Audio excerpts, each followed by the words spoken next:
please join me in a warm welcome for author and Rabbi Naomi Levy. Thank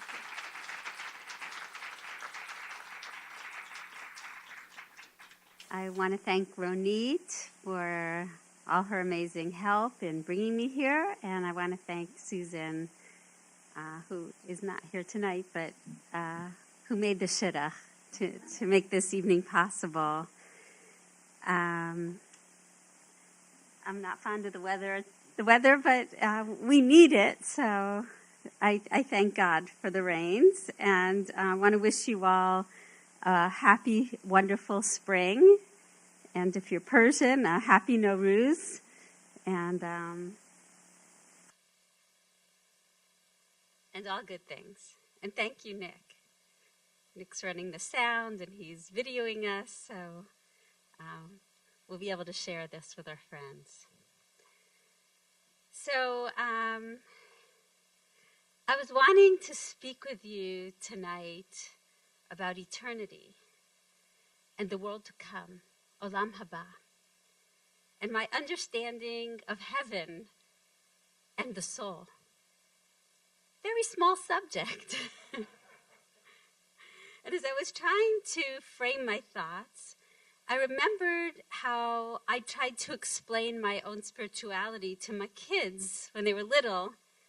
I'd say to them, we're all part of a cosmic soup. Like chicken soup, they'd say? No, thicker, I'd reply. Like a vegetable soup? No, I'd say, like a cholent.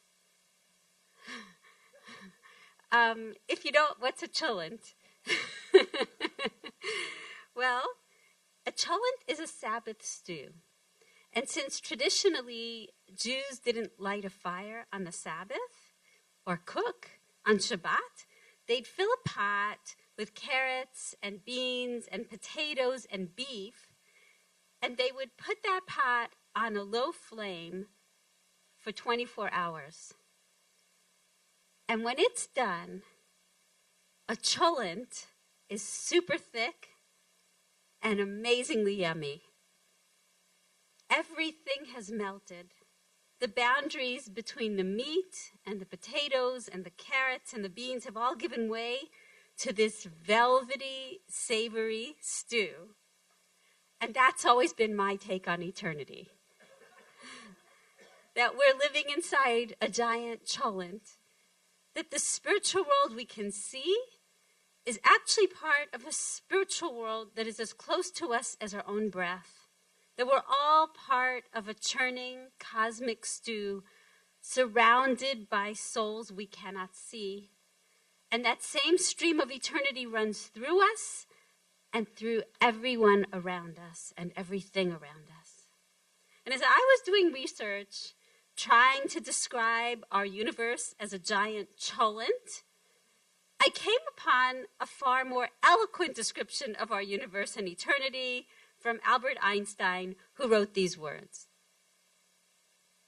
He wrote, "A human being is part of the whole, called by us universe, a part limited in time and space.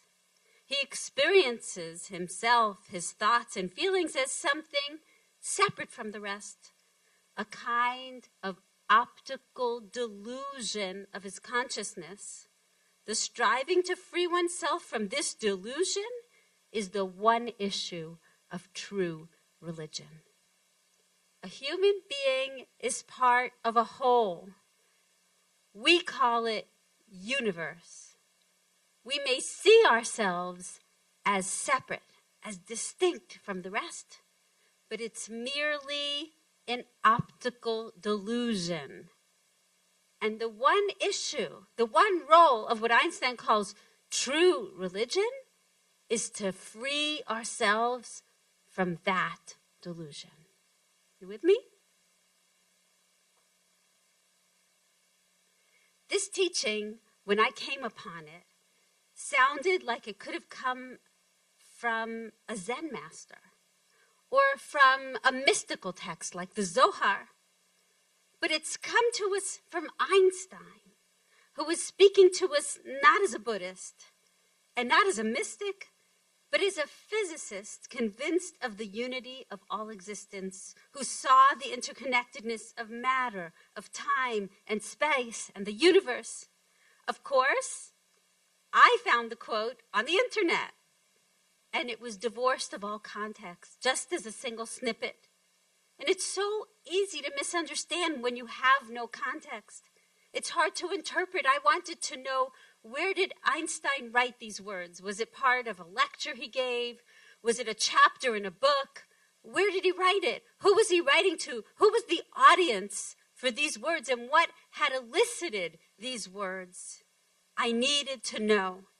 Why? I can't tell you, but I became obsessed with knowing where. Where did this come from? And that's where my hunt began. As I dug deeper, I discovered that Einstein had written those words to a grieving father. I dug a little further, and I learned that Einstein had written those words in a letter to somebody named Dr. Robert Marcus. For some reason, I wondered to myself, who was this doctor? What kind of doctor was he? And what did he say to Einstein to elicit this beautiful characterization of the universe that spoke so deeply to me? I needed to know more. I spent hours and hours and weeks and months researching. And I found out that Dr. Marcus wasn't a medical doctor. He was a rabbi. That's how they referred to clergy back then, just like Dr. Martin Luther King Jr. It was Rabbi Robert Marcus. He was the grieving father who had written to Einstein. And the minute I learned that the letter was to a rabbi, I felt an instant affinity with this Rabbi Marcus, because I know people come to us rabbis all the time with their troubles, with their worries. Who do we rabbis go to? Who do we turn to?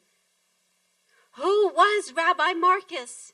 And what did he say to Einstein? I needed to know. I scoured the internet. I made scores of calls. I started to conduct interview after interview.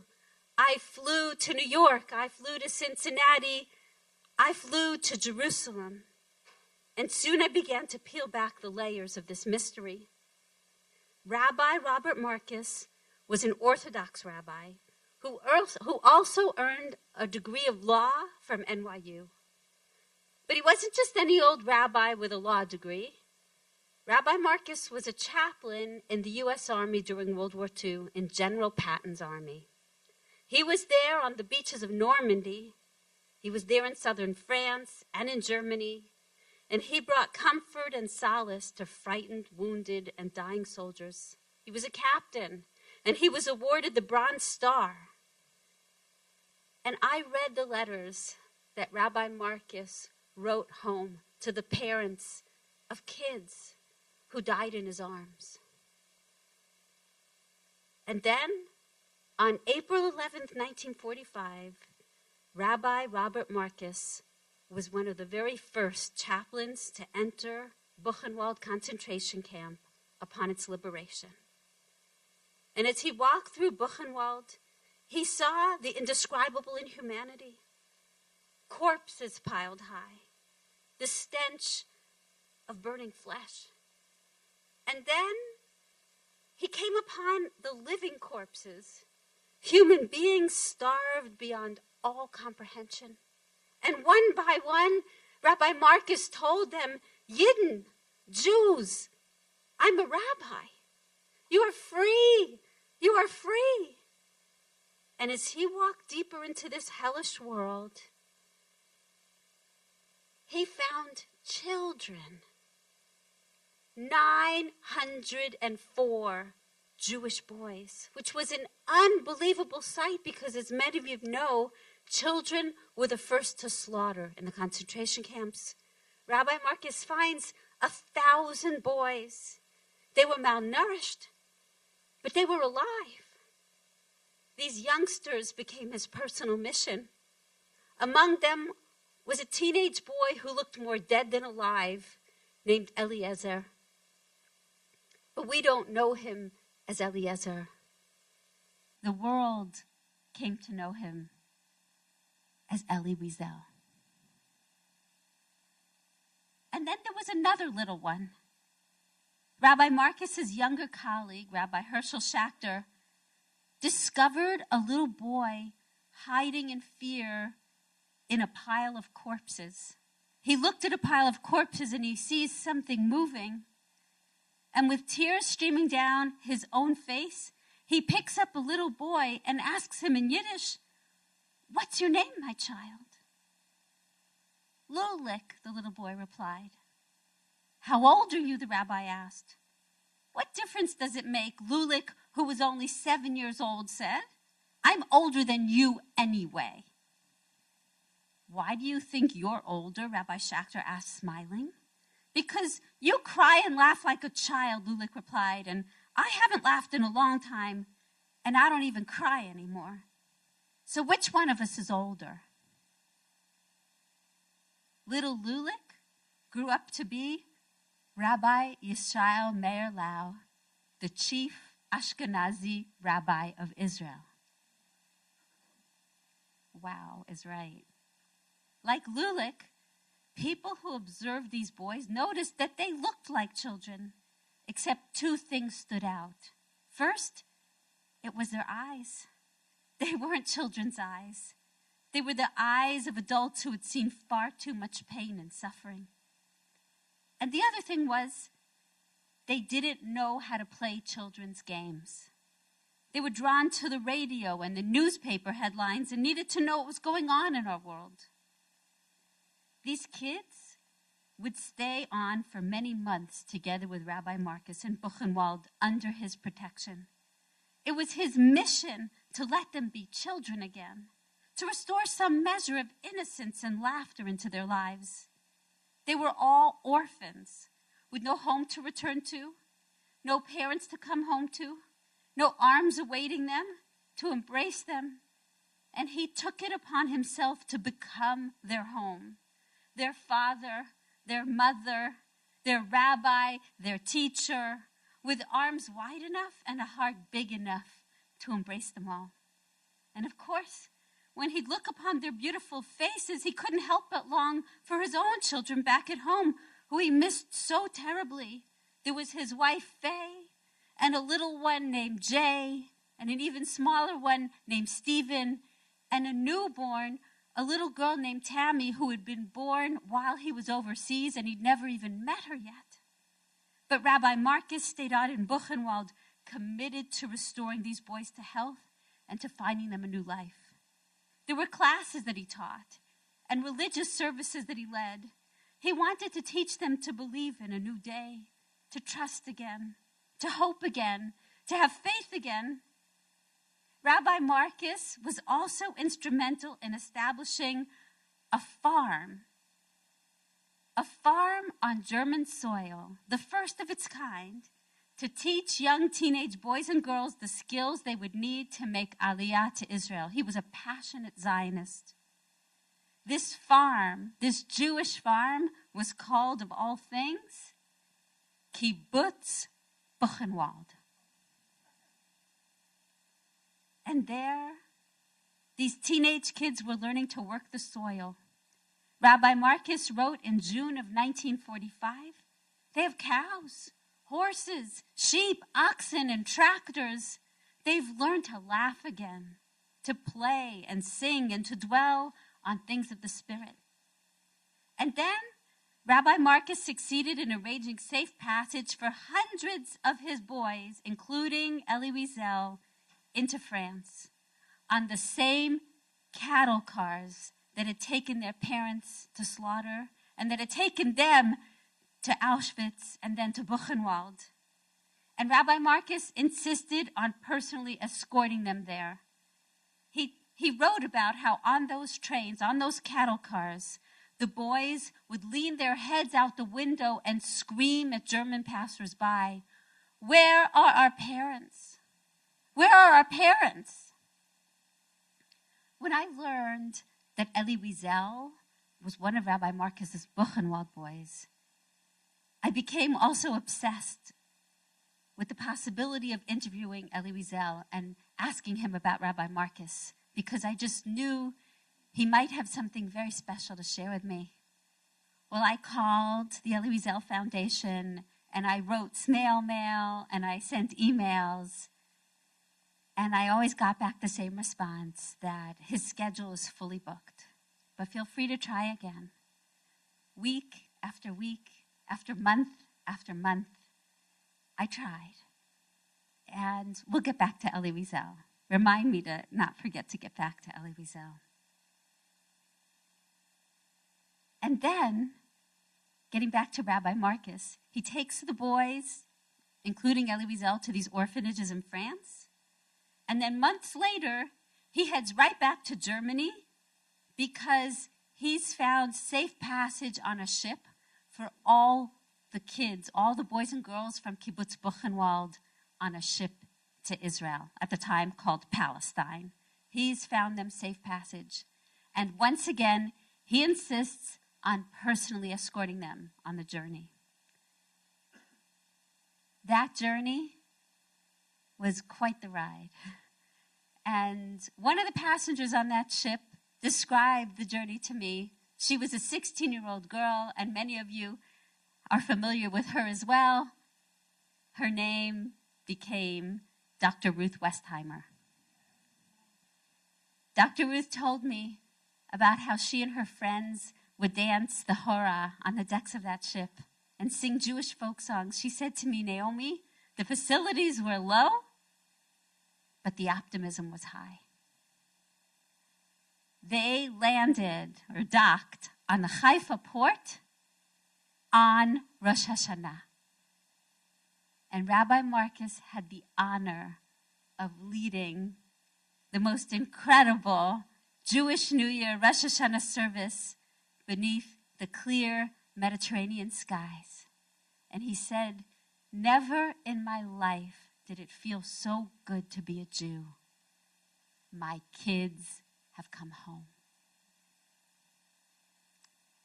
The boys and girls of Kibbutz Buchenwald did indeed go on to establish a kibbutz in Israel, which thankfully is not called Kibbutz Buchenwald.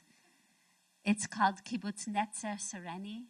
It's right outside Tel Aviv, and I had the honor of meeting with and interviewing the last surviving members of Kibbutz Buchenwald. Rabbi Marcus made sure those kids were safe. And then when he finally returned to the U.S., there was certainly a tearful reunion with his wife, Faye, and Jay, and Stephen, and the little one, Tammy, who he met for the very first time. And he deserved to go on vacation after all he'd been through in the war, tending first to our U.S. soldiers and then to all these kids. But he didn't exactly go on vacation. He assumed the position as political director of the World Jewish Congress, right beside his mentor, Rabbi Stephen S. Weiss, where he fought tirelessly to help survivors remake their lives, and where he now fought for the rights of Jews across the globe. And Rabbi Marcus understood that the challenges facing these displaced Jews were challenges not just for Jews, but for humanity. And the things that kept Rabbi Marcus awake at night, and what he actually fought for in the United Nations, together with Eleanor Roosevelt, were things that it was burning, issues that it was burning today as they were in his own time. The rights of stateless peoples, the rights of refugees, and the issue of genocide. And it was when Rabbi Marcus was on his way back to Europe, lobbying for better protection for Jews there, that his wife, Faye, and the 3 kids went on vacation in a bungalow colony back east. Do you know what a bungalow colony is? Have you ever seen the movie Dirty Dancing? So a bungalow colony is like that. You know, it's usually on a lake, and there are cabins and sort of like day camp for the kids, and that's a bungalow colony. So she went, you know, for a sweet vacation with the kids to a bungalow colony. And while she was there with the kids, polio struck, and it spread like wildfire through the camp. And all 3 of Rabbi Marcus's children contracted polio. But Jay, his oldest, who was only 11 years old, died almost immediately. In his grief and in his guilt and in his anguish, Rabbi Marcus wrote a letter to Albert Einstein. And Einstein wrote Rabbi Marcus back with his beautiful description of the universe. This was the man who wrote to Einstein. Not some footnote in history the way he's depicted now. If you look up Einstein's quote, it's just a little footnote or a little parentheses. It was this great man that nobody's ever written about before, who had dedicated his life to the cause of human dignity, who protected and cared for so many children, but who could not save his own precious child. 11 short months after receiving his response from Einstein about the unity of all things, Rabbi Robert Marcus died of a heart attack on January 18th, 1951. He was all of 41 years old. And he left behind his wife, Faye, who was just 35, bereft of her husband, bereft of her oldest child, with 2 little ones to raise by herself. And as I would later find out years later, she was 7 months pregnant at the time. I'd learned many incredible things about this exceptional man, but I needed to learn more about him. I needed to know what Rabbi Marcus wrote to Einstein. I needed to understand what he was thinking and feeling. He must have written a pretty powerful letter if he got Einstein to write back such a poignant piece, too. I'm assuming Einstein was a pretty busy man. Rabbi Marcus was a spiritual leader in a spiritual crisis. And he didn't write, as far as my research took me, he didn't write to his rabbi, who, by the way, was Rav Soloveitchik, one of the greatest Talmudic minds of the 20th century. Instead, he turns to the greatest scientific mind of his age. Why? Perhaps after everything his own eyes had seen, all the death he'd witnessed, perhaps only the assurance of a scientist could bring him comfort. Don't tell me to believe. Talk to me about facts. The mission of Einstein's true religion is to strive to free us from the optical delusion of our consciousness that we're separate, when in truth, we're one. Einstein is saying that we're all part of a greater whole, all things, the living, and yes, even the dead. And it's our delusion of separateness that causes us so much pain and so much hatred, when in reality, everything is connected. To take it a tiny bit deeper, I found another condolence letter Einstein wrote, this time to the widow of his own best friend. Einstein's childhood best friend was a physicist named Michel Besso. And Einstein wrote to Michel's wife when he died, and these are the words Einstein wrote to his wife. The distinction between past, present, and future is only a stubbornly persistent illusion. Einstein wrote these words less than a month before his own death. If that's the mission of true religion, then I'd like to speak to you about a oneness that holds us all together. Every once in a while, you catch a glimpse of it, a sense that you're part of something infinite and wondrous that not only surrounds you, but flows through you. The Torah actually tells us that at Sinai, when heaven and earth kissed, the people started seeing sounds. V'ha'am ro'im et hakolot. They started to sense things we normally can't access. But it doesn't mean they're not here. There are frequencies of sound we can't hear, but they're real. Your dog can hear things you can't hear. There are particles too small for our eyes to see, but they affect us still. The Hebrew word for world is olam, but that same word also means eternal, as in le'olam. And that same word also means hidden, as in ne'elam.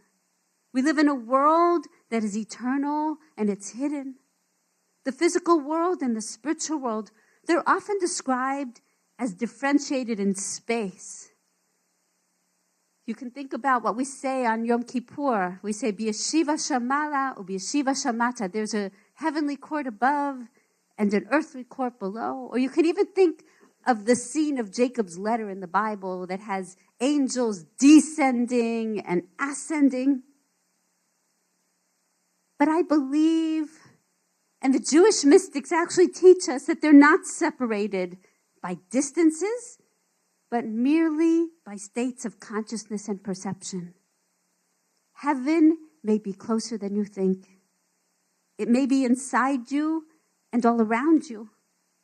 The Zohar describes it this way.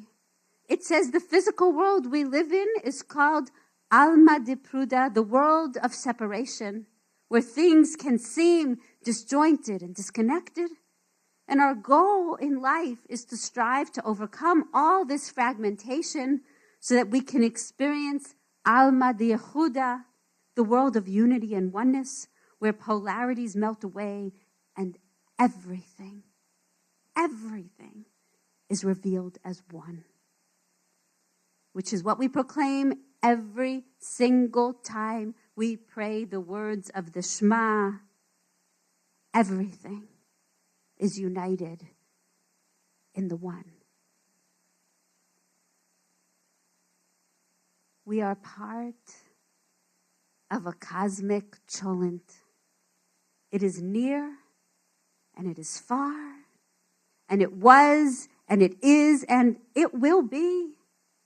And time collapses in on itself, and we are held together in a great oneness with all the living and all the dead and all the souls we've ever loved and who have ever loved us.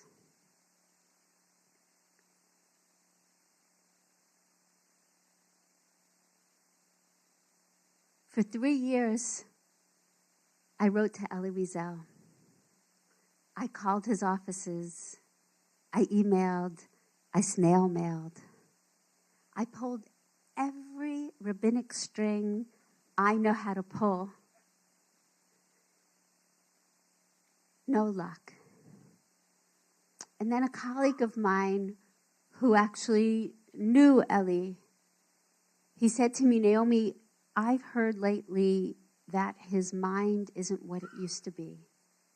And it can be that he's being protected right now, or that he doesn't remember your Rabbi Marcus, and that's why you're not hearing from him. So I let it go for a while, and then I just couldn't put it down.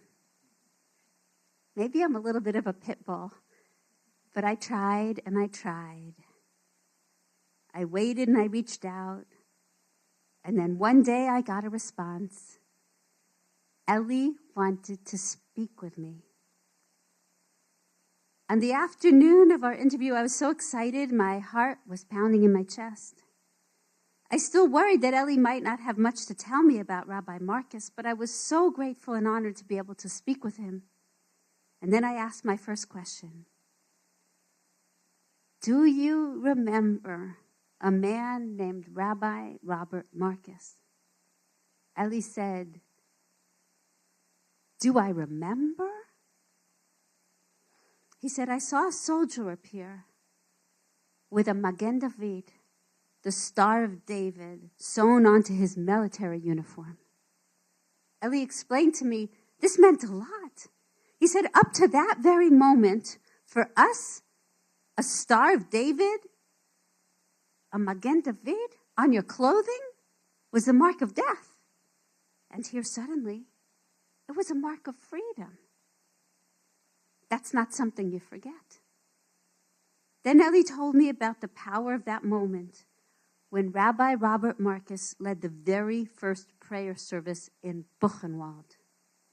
He said to me, we prayed all the time in Buchenwald, but this was different. It was a great happiness, surprising. It meant a great deal that he could pray with us and that we could pray with him. Eli told me that he was in awe of Rabbi Marcus. He said, Naomi, the distance from us boys to Rabbi Marcus was like the distance from the earth to the sun. 70 years had passed, but his memories of that time had not faded. Toward the end of our conversation, I asked Eli the question I'd been longing to ask him, if he knew about a letter Rabbi Marcus had written to Einstein after the death of his son Jay. Eli told me he did not. I read Eli Einstein's letter to Rabbi Marcus, and then I asked him, tell me, what was the most important thing that got you through your worst times? Without missing a beat, Eli replied, friendship. Without a doubt. Friendship. Yes, friendship, of course. As Eli spoke, I was beginning to see threads of connection.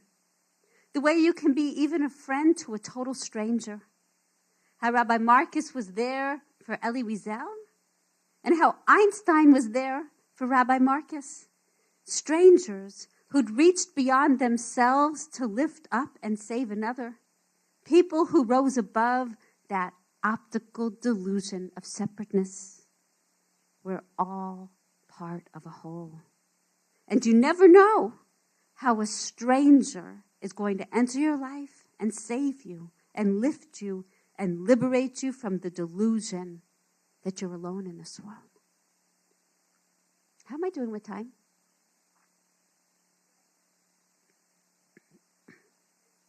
Okay. At that moment, it's okay. We'll wait. Make sure to turn off your cell phones, okay? I'm just going to take a water break.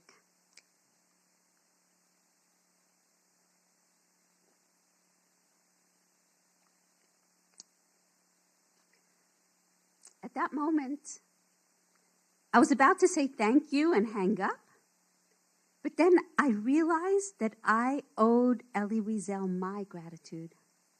Not for agreeing to do this interview, but for an act of kindness he bestowed upon me many years ago without even knowing it. I needed to thank him, and I might never have another chance. So before I hung up with Elie, I hesitated, but then I gathered up my courage because I just knew I had to tell him how he had once saved my life. I told Elie, I need to tell you something. I assume you must hear this from people so many times, how you've helped them. But I need to tell you what you did for me in my life. You cannot imagine how moved I am right now, Elie said. Tell me what happened. And so I began. I said, I grew up in Brooklyn. My father taught me from the time I was a small child. He began teaching me Torah and commentaries and how to pray, too. He'd take me with him to synagogue every Shabbat, and I would sit beside him and play with the strands of his prayer shawl. I told Elie about the night that my parents were walking down the street in Brooklyn, and a man came at them at gunpoint and shot my father.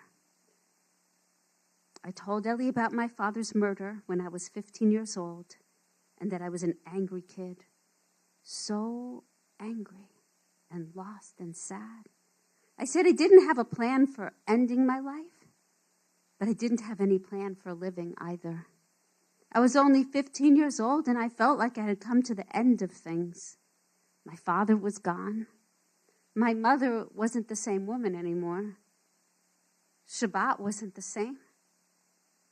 I wasn't the same. Prayer?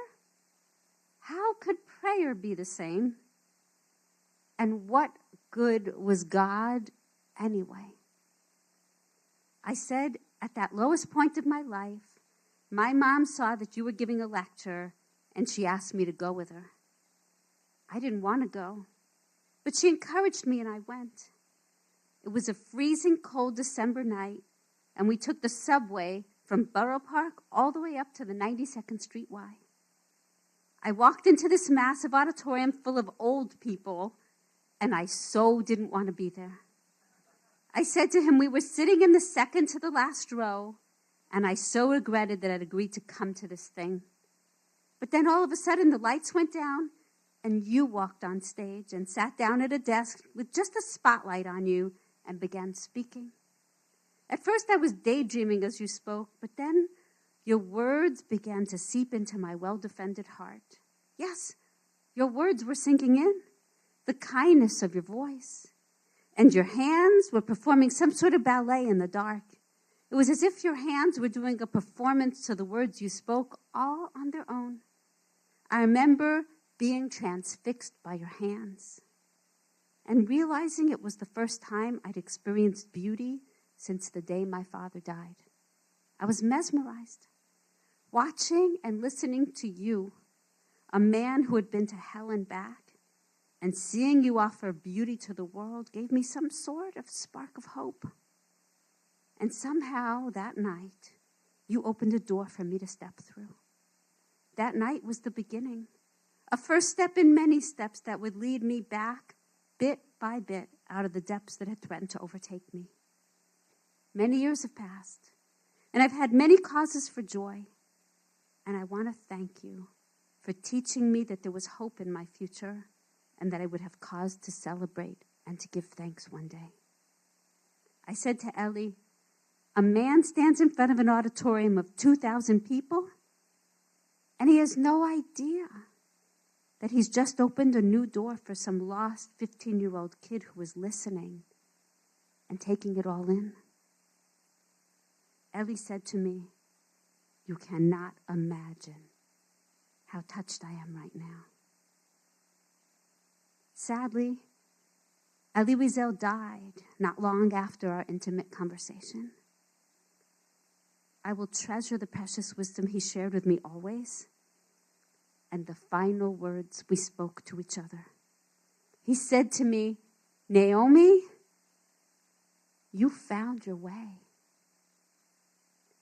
You are a blessing, I replied. So are you, he said. Don't you forget that. Believe in that. More and more blessings.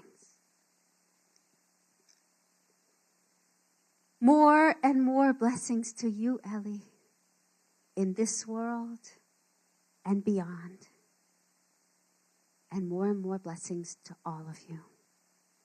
May you see connections, and may you seek connections, the sacred threads that unite us all. Amen.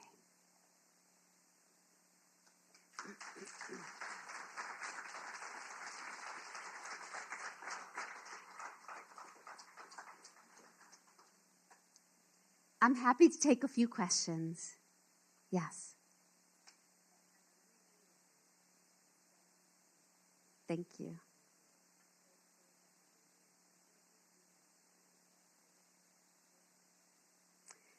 You want me to talk about the soul?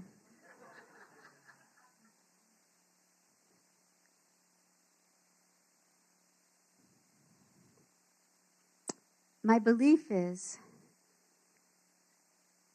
that the type of unity Einstein was describing, the ability to see beyond the delusion of our separateness, is not something that we can see with our natural senses. It's not something that we can see with our eyeballs. It's my belief that the aspect of our being that's capable of sensing the unity of all things, that echad, that oneness, is the soul within us. The rabbis describe the soul this way. They say the soul can see from one end of the world to the other. They tell us that the soul is, I don't know if you've ever seen a movie. I'm talking about movies all the time lately. The movie Austin Powers. Well, we just had the Oscars. The movie Austin Powers. Have you ever seen that movie? Basically, the rabbis are saying that the soul is God's mini-me. That a miniature of God. As God is one in the world, the soul is one in the body. As God sees but is not seen, the soul sees but is not seen. As God carries the world, the soul carries the body. And what I try to describe in the book, my goal in the book is to help us learn to see the unity. And in order to see and to experience the unity, we need to learn to start listening to the piece of us that can see with such expansive vision. And the problem is, we live in a world where there are so many voices shouting at us. Voices from the outside, screaming at us, shouting us, telling us what we should be, telling us what beautiful means, telling us what success means, telling us what to buy. And then there are voices within that shout at us. The voice of judgment. I think a lot of us know that voice. The ego. I think we all know that voice. The vanities of the ego's ambitions. Then there's the voice of the body's desire. All these things scream at us. But the soul always speaks in a whisper. So the challenge in life is to learn how to raise the volume of the soul's voice, how to lower the volume of all those other voices, so that we can start listening to the wisdom, to the eternal truths, to the expansive vision and mindset that's not far from us. It's as close to us as our own breath. And that's the tragedy of life, is that it's as close to us as our own breath, and still we're deaf and blind. So that's, in a nutshell, sort of the journey of the book is a journey into the place that's as close and as far from us. It's that paradox, that it's so close and so far. Other questions? Yes.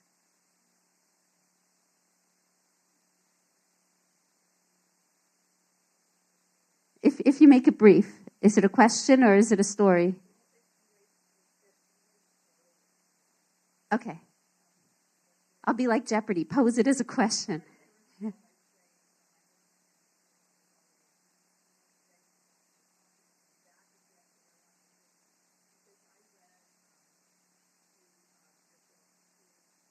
To begin again.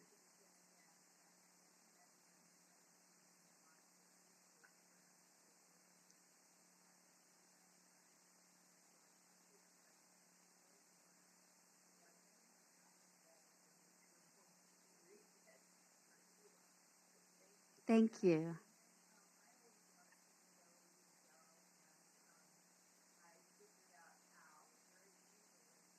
I wish I would have talked to you.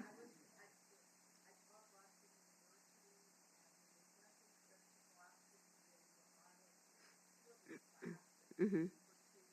Yeah. But this was after he stopped teaching. Yeah.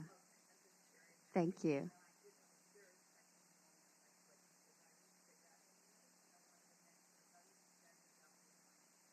Mm-hmm. Okay.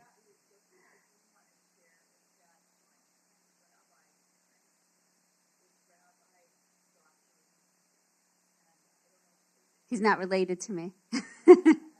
Yes. Yes. Yes. I read about it. Yeah.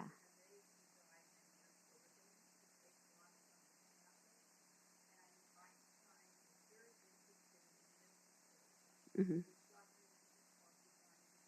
Mm-hmm.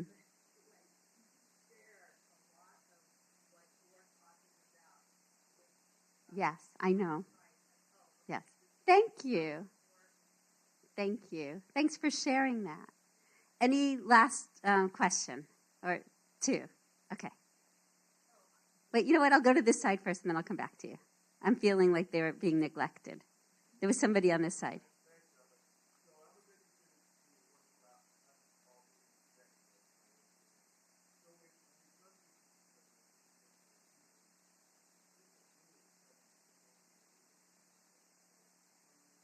I'm sorry, I didn't understand your question, or I didn't hear it properly. Yes. Yes.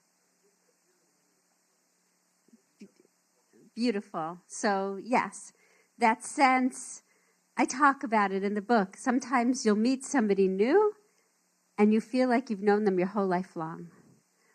Or you study something new for the first time and you feel like really you're just getting reacquainted with something you've always known. And there is that sense of what you really need to do is to trust the voice within that's been talking to you your whole life long, and to just trust in it. Trust, trust, trust. Thank you. Yes. Okay, you got the last question of the night. Yes.